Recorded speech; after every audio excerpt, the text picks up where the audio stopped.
Good morning, George Richardson here, one of the owners of Richardson Farm, and what we're up here today is to view the actual cutting out of our world's largest corn maze.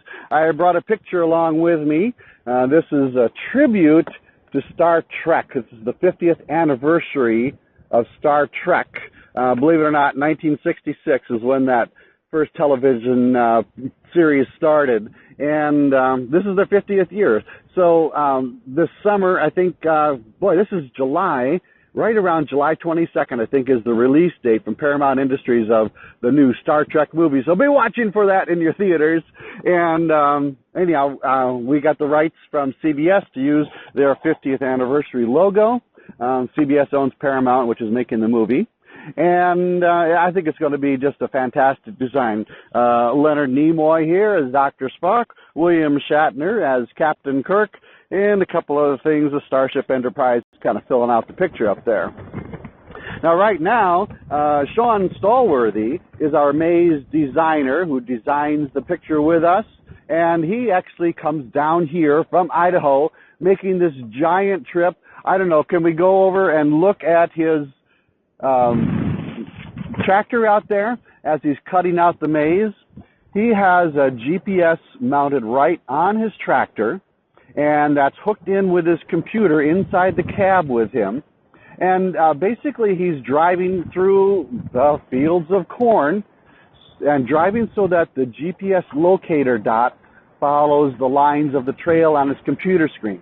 Now he's got some custom software, very highly sophisticated, so that he can zoom in the picture and really detail down to, to within inches of where the pattern needs to be. But some of the larger areas you can see the star. What am I seeing? I see an R, I see an A.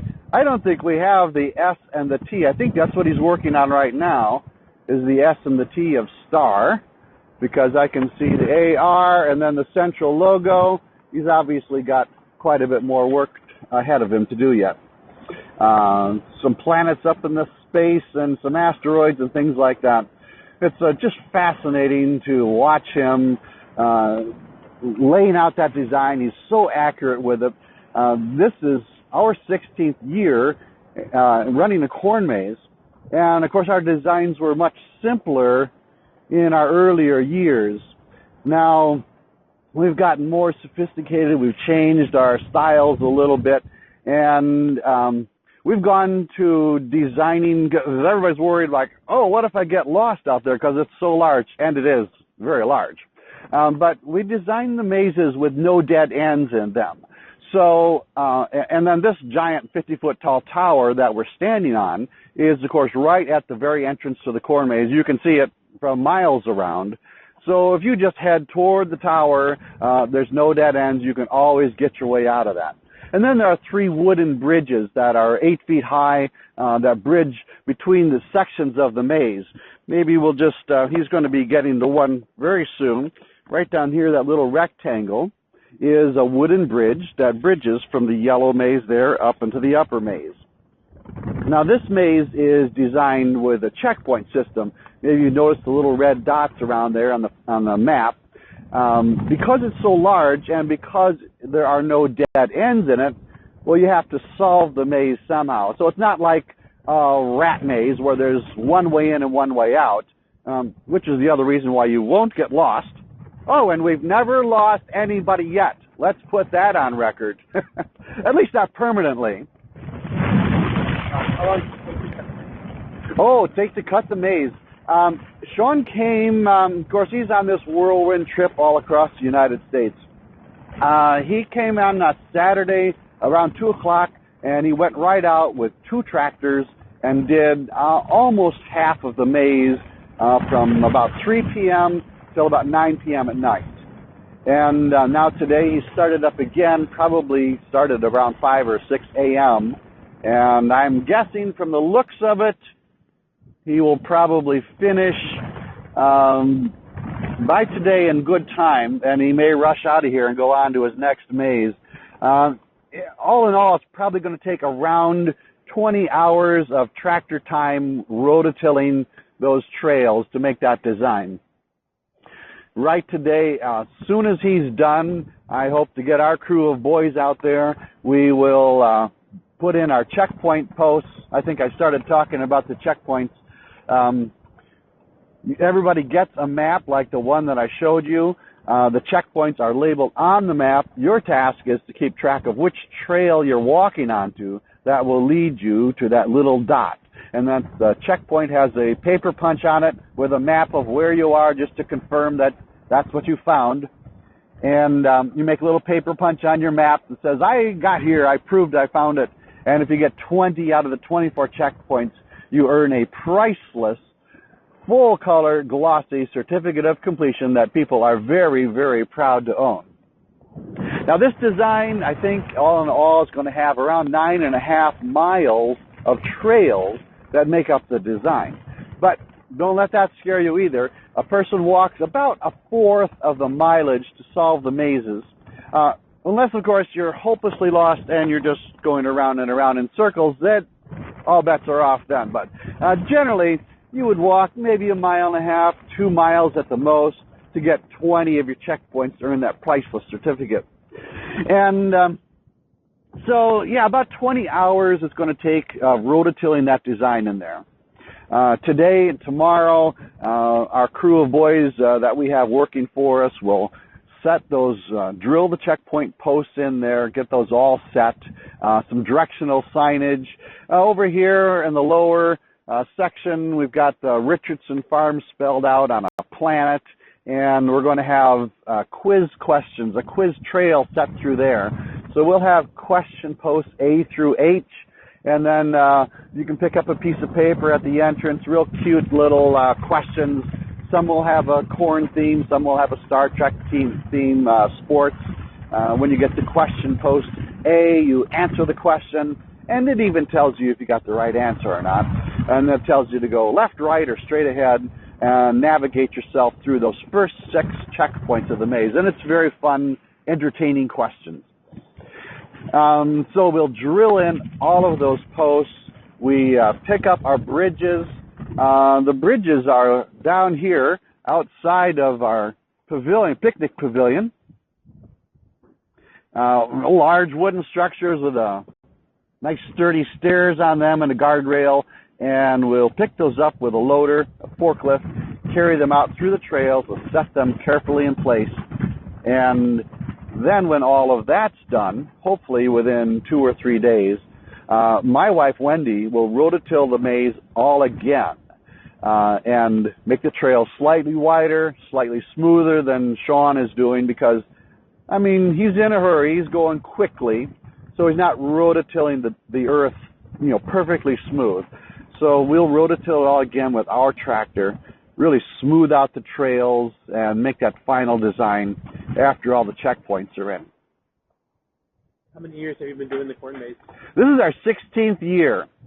And it's interesting that when we first decided to go into this business, well, we were raising pigs, my brother and I. And pigs were okay business, it was nice. But after we started Christmas trees and installing Christmas trees, and we're like, I love this business. We love people. We love people coming to the farm and having fun. And it was more regular than the pig business. So, because that's all ups and downs.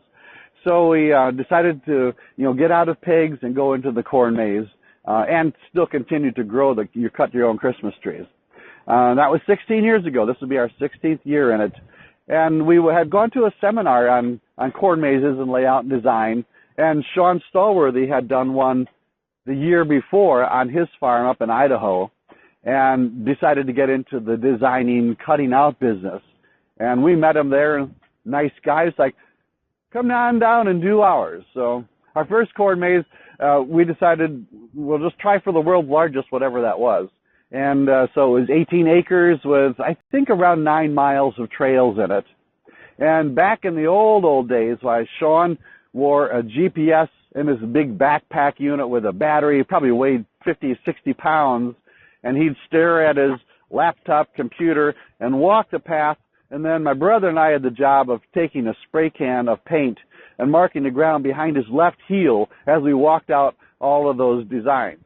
And then we followed the paint line to rototill out the maze trail. So it was really interesting in the first. And then, as GPS got more sophisticated, Sean got his system figured out. Now it's very simple the way he just, simple for us because we just watch. But just lays it all out, driving his tractor, staring at his computer screen. Yeah, he doesn't even look up where he goes. Sometimes he works until 2 a.m. Because he doesn't have to see anything. He doesn't even use his headlights. All he does is stare at the computer screen. He knows he's in a cornfield with nothing to run into, and he just goes. So it's really fun to watch the design taking shape for us. I'm really proud of this design this year. Let's see. We've had, it's very dry right now up here. We've had just about a half an inch of rain last week, but our corn is not really showing severe stress. We've got 16 acres of pumpkins. They are looking beautiful this year, and all the crops seem to be growing real well. Kind of staring off toward the edge, just past the edge of our corn maze. We used to have pumpkins down there, but you like to rotate your fields with different crops now and then. So that is a soybean field just beyond the edge of the corn maze. And then many of you notice, maybe you can see the lake off in the distance there with some excavators. And I sent out a farm email newsletter about this a couple of months ago. We sold the rights to the gravel on just a portion of our farm. We did not sell the land at all. We're just selling the gravel, and we get paid for every cubic yard that they extract from our farm. And they finished some of the areas. Those fields have been laid down and smoothed again. Maybe where you're looking right now, you can see just a small lake in the foreground. There's a very large lake in the background. That is actually a field that the gravel pit owns, and that's their own private lake. In the foreground, there's you can see just a little tiny pond there, and that field is finished. We've got a late planted crop of soybeans, so it looks mostly like bare dirt. As they get done with one area, they will lay the topsoil down and reclaim that area. And when does the maze open? We open, I think it's September 3rd this year, Labor Day weekend. That's Saturday. We're open through the months of September and October. And then I don't remember the exact closing date, but it would be that last Sunday in October. As they're mining the gravel, when the gravel, now McHenry County is highly glaciated. The last glaciers left this area about 13,000 years ago, and they're grinding up rock, and as the glaciers are pushing down here, and the ice was probably a half mile thick above us. They've chewed up this rock, and then as the glaciers melt, they recede and they deposit whatever rock they were chewing up. And so McHenry County has a lot of this very rounded stones. It's not like a sharp, angular limestone that you get out of different quarries, mostly down south. And so we're kind of famous for that rounded stone. It's very good for asphalt in particular, and different types of concrete, building I-94 and a lot of the buildings through Chicago. This man in the gravel business, his dad knew my dad, and my dad was milking cows, and Vern Thielen, who started the business, his farm was just over here, a little bit rockier soil, and he had this gravel bank, and he found out that people would pay him to shovel some gravel into his old wagon that he pulled with the horses, pull it over to their farm and shovel the gravel out, and then he got paid for that. And he was like, and I still own the farm. So he told my dad that gravel business was great because you could sell the product but still own the land, and then put your topsoil back down and still have it to farm. So now where they're farming now, where they're digging the gravel now off in the distance, that gravel goes about 25 feet into the groundwater. And so as he scoops way down, digs up that gravel, runs it by conveyors out of here, we'll be left with, we think, about a 40-acre lake. And so possibly in the future, 4, 5, 6, 7, 8 years, I don't know, we may have a summertime business with canoes and paddle boats and fishing and possibly the world's largest slip and slide. I don't know. So I think maybe we'll head out to the field and see if we can find Sean. Maybe get a picture of him up close.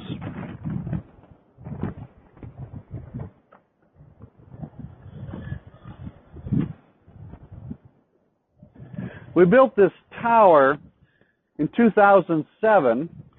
We thought the world's largest corn maze needed a great big tall observation tower right at the entrance so people could see part of the design and wave to their friends. And then a year later we added the zip line off of this, which makes a fantastic launching point for zip lines. This cable is about 750 feet long and lands down to a landing down there. And it's a very popular activity with people. Extra charge for that, of course, $15, but it's a very fun thing to do. And it's not too many zip lines right in the Chicago area that are like this. So summertime, of course, you can see some boys shoveling, some boys working on some different things, and we're keeping the grass in shape and keep everything up year-round pretty much. The 30-foot deck is the zip line takeoff point. That's, of course, a locked panel so nobody gets out to the platform accidentally.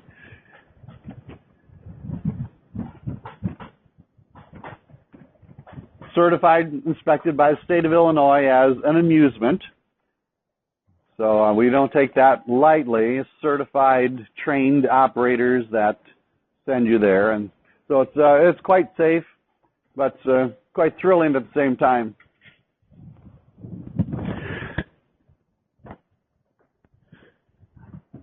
If you're up on the tower, which everyone is welcome to come up the tower, whether you're zip lining or not, you may notice that it sways, particularly on a windy day like this.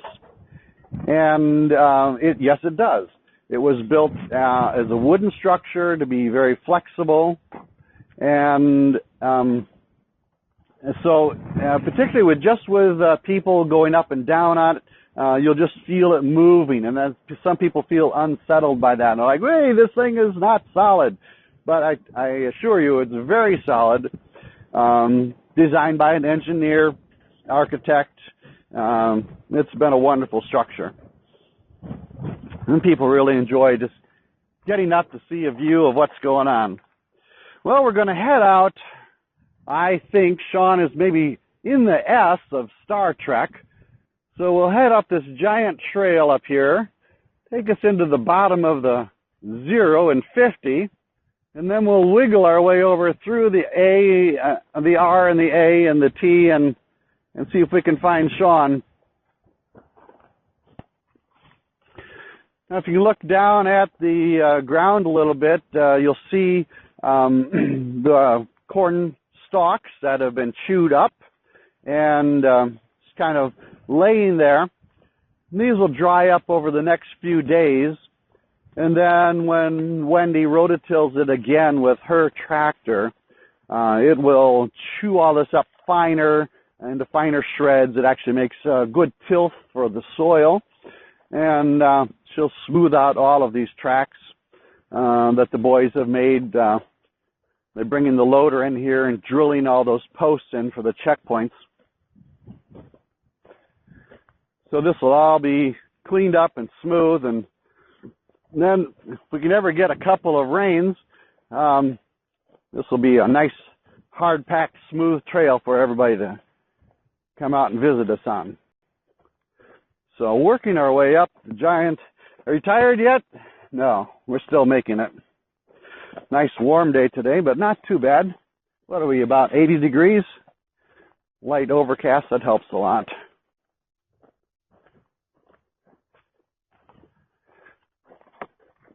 The corn is, I don't know if you've heard before, but we plant the field, not a typical corn field has about 32,000 plants per acre in 30-inch rows. And let's see, get my bearings here. We'll take the second left. Yes, because the first left goes down into the asteroid. Head up into, we should see something that looks like a line that goes around a zero. Boy, I hope all of his lines are in yet. They're not. Does that go down to an asteroid?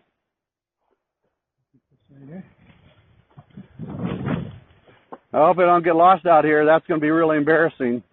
Oh, I can still see the tower, so I think we're going to get out. This is pretty risky. How tall does the corn get? Oh, the corn will get about 9 feet tall, depending on how much rain it gets right now.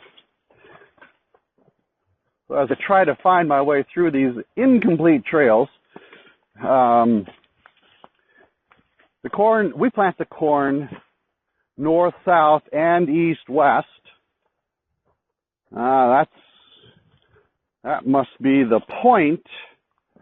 All of this corn will be rototilled out. He set the perimeter of the giant, that's the Delta logo of Star Trek, and he's got that perimeter set. And then this corn will be rototilled clean out of there to make this open space of the Delta logo. So it's not real strong yet. So we plant the corn north, south, east, west, 20,000 plants each direction, for a total stand of about 40,000 plants per acre, more dense than a standard cornfield. And if we were growing corn, that wouldn't be good for the plants because they would be too crowded with each other. Does this look like an R? I think this looks like the leg of R in star. So the reason our corn can be that dense is because it's a sterile corn. As it grows up taller, probably within a few weeks, it will start tasseling on the top. But the tassels, which has the pollen, is sterile. And it can't fertilize the silks of the ears. Some wild pollen will blow in from other parts of the farm, surrounding areas, and pollinate just a few of the silks.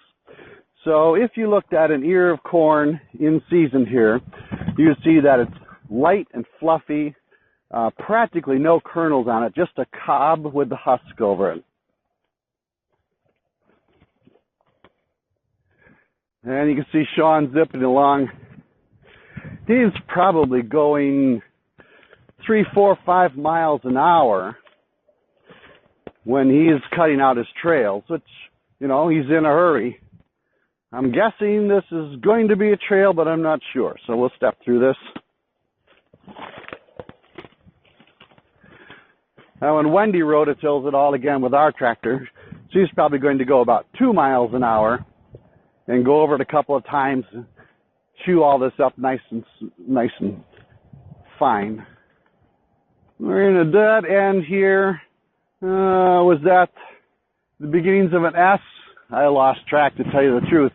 We're going to sneak through the corn. Don't do this at home, folks, or when you get here.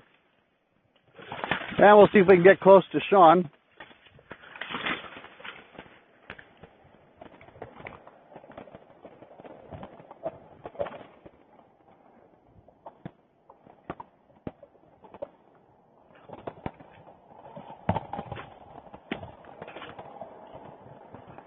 And there he goes.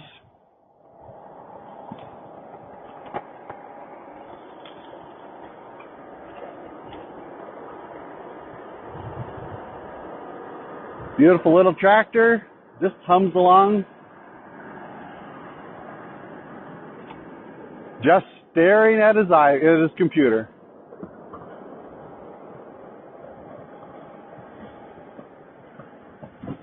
Nice little cabin there. Our tractor is quite similar to that, just a slightly larger, with a cab and air conditioning and the music. So it's not a bad job, although after a few hours it becomes work. but it's the type of work that we enjoy. And everything about this adventure we're on, we love. We love having people come and have fun. It seems like almost everybody's in a really good mood. They're coming to have fun, and we enjoy helping them have fun. So we just had our 4th of July parade, and made up a big float of the Starship Enterprise with music and fog going out the thrusters, and anyhow, we are picking out the music for the float and things like that. And we have some fantastic Star Trek music, and maybe Elton John's Rocket Man. We're going to run at pig races. Wendy and I do a lot of the pig races, and so we're going to have a lot of fun with the Star Trek theme, and love to build the Starship Enterprise. I don't think I'll have time for that because we got to build the kitty barn first, but sure glad you came out to view us today. And before too long, I think we're going to have a really nice looking maze.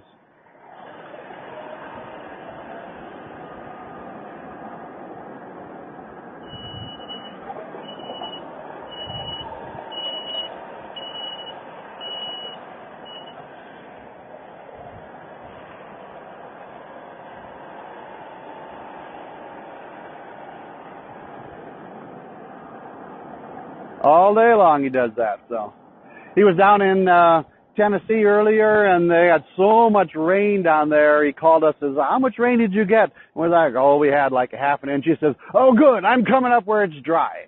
And I'm not sure, but I know he has one up in Door County and a couple of those maybe over towards Indiana and Ohio. I mean, this guy comes with a camper and his family and goes all across the United States with all of his kids, and this is his job. This is their life through this time of year. So interesting business that Sean has developed.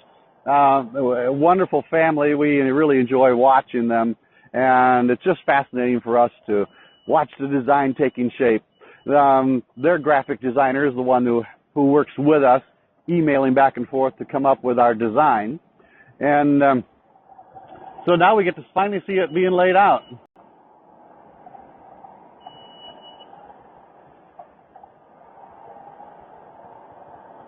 Are you going to be doing any midday runs for the base at night? People flashlights come out? Oh, we're open till 11 p.m. every Friday and Saturday. Yeah, so we love the nighttime business. Very fun. Gently lighted through the grounds, so it's really nice. So, yes. And hope everybody can come out and visit because it's a wonderful time. RichardsonFarm.com is our web address, our website, and our Facebook page, Richardson Corn Maze. Going to have a lot of information, everything, and our e-newsletter should be coming out soon. It actually shows some of the earlier sketches of this design and shows how it was kind of built over the years. So if you haven't joined our newsletter, just go to richardsonfarm.com and sign up for our newsletter there. And within just a couple of weeks, you'll be getting that newsletter. It explains in depth how we designed this maze from the first very rough sketch that I made up through the design as it builds. And the last couple of designs were just moving to one checkpoint or two. So anyhow, hope to see you here. Thank you.